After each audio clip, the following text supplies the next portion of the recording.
Hello everyone, Assalamu alaikum. How are you all? I hope you are well. Welcome back to my channel in this new video.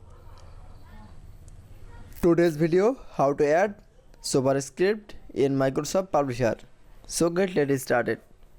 At first open your Publisher document.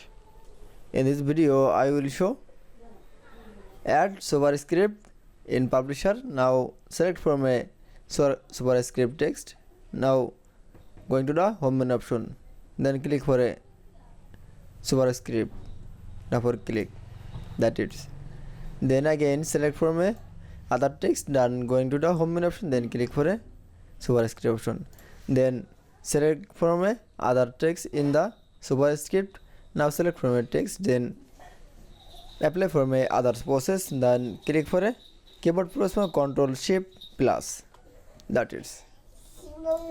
I hope to enjoy the video. Please like, comment, share and subscribe my channel. Thanks for watching.